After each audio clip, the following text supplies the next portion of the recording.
flashback pa rin po talaga yung masasakit yung sinabi sa akin at yung mga hindi nyo pag-wish well sa akin. Like, tumatatak po yan sa akin talaga. Ang message ko po sa inyo na mag-heal kayo, mag-move on. May mga gusto lang po akong i-clarify doon sa mga interviews at mga sagot ng nanay ko po sa mga interviews niya po. Unang-una po yung 70K na incentives po na sinasabi niya from World Championships 2021 po. Unang-una po 2022 po yun.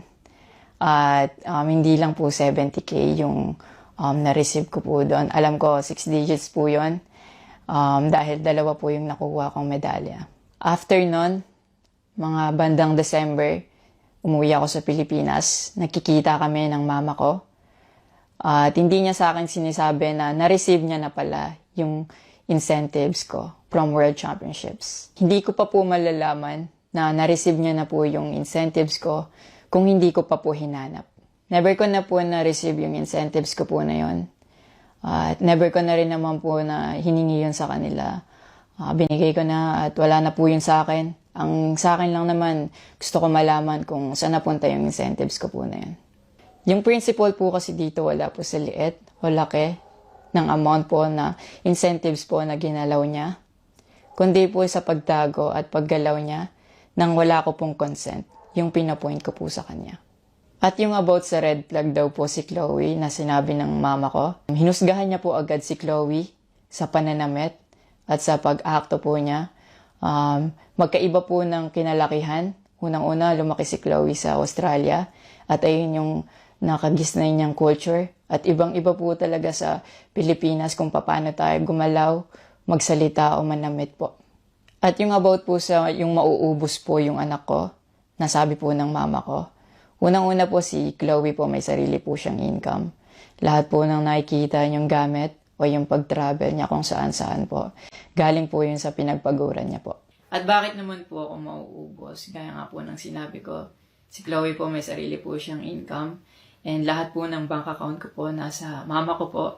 At may mga instances po talaga na si Chloe po yung sumasalo sa akin that time po. Bukod sa incentives po, nasa kanya din kasi yung bank account ko sa monthly allowances sa pag-gymnastics ko. And nung nakuha ko na yung bank account ko po na yun, doon ko po nalaman na inuubos niya po yung laman nun. And nasa akin po yung mga bank statement ng withdrawal po na ginagawa niya po. Sabi niya po nagsimula daw yung hindi namin pagkakaintindihan dahil kay Chloe daw po. Opo, totoo po yun. Dahil ever since unang-una pa lang, ayaw niya na kay Chloe kahit hindi niya pa po nakikita or nakikilala in person. And mas nagkalabuan po kami nung naglagay po ako ng boundaries sa relationship ko. Kasi pinaglaban ko po si Chloe dahil gusto ko po siya. Yung about sa training camp na kinikwento niya na si Chloe dapat wala na daw doon, sabi ng former coach ko pagdating nung dalawang magte-training camp doon. Usually, kapag magte-training camp kami, palaging naka-hotel. And miscommunicated yon na doon pala sila sa akin na mag-i-stay. Hindi rin totoo na pagpunta nila doon, nung dalawang bata, dapat wala na si Chloe kasi sabay-sabay silang pumunta doon. Actually, nagulat pa yung former coach ko kasi nandun si Chloe. Minelcome naman namin sila talaga.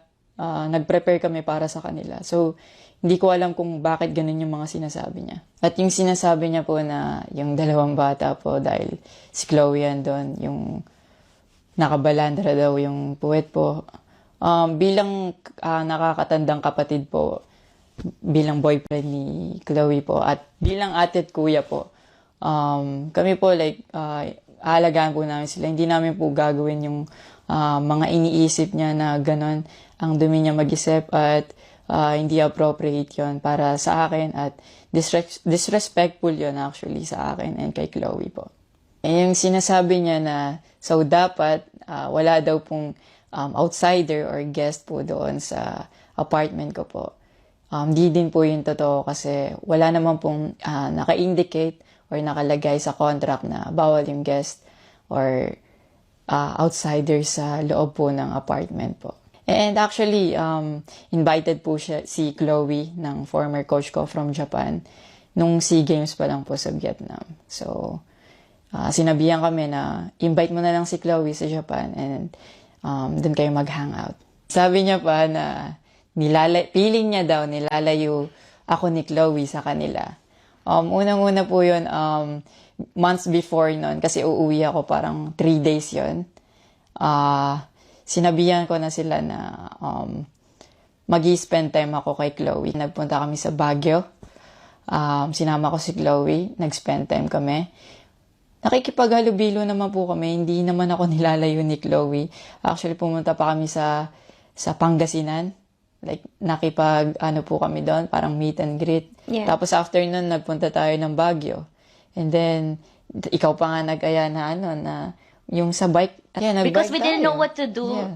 after nung kumain, because they were like, oh, what do we do? I was like, oh, let's go sa Burnham Park. Yeah. So that we can take the little kids to go biking. Yeah. So I'll just attach a screenshot of me saying sorry at that time if they felt left out when we were all hanging out sa Baguio. So you guys can just pause and read. Actually, nagkita po yung mama ko and yung family ni Chloe twice po. And then, yun, nag-usap po sila. In the last resort, my family made a group chat Yeah. na kasama everybody involved because my family wanted to address kung ano yung issues ni mom mo towards me. Yeah, kasi marami na siyang pinopost. Yeah, madami na siyang pinopost. And even though my family knew na madami na siyang pinopost, my family still welcomed them, treated them with respect, and with no judgment na pinaringgan nila yung side ng mom mo, what she had to say about me and our relationship. And then, after the group chat, she left, Yeah. your mom left, and wala siyang narinig anything from my family. May recent interview po kayo na kinocongratulate niyo po ako. Kung genuine po talaga kayo, maraming salamat po. Ina-acknowledge ko po yung pagka-congratulate niyo sa akin. Pero nagpa-flashback pa rin po talaga yung masasakit yung sinabi sa akin at yung mga hindi niyo pag-wish well sa akin. Like, tumatatak po yan sa akin talaga. Ang message ko po sa inyo na mag-heal kayo, mag-move on, at napatawad ko na kayo long time ago po. Pinagpe-pray ko na maging safe kayo palagi at nasa maayos kayong kalagayan dyan lahat.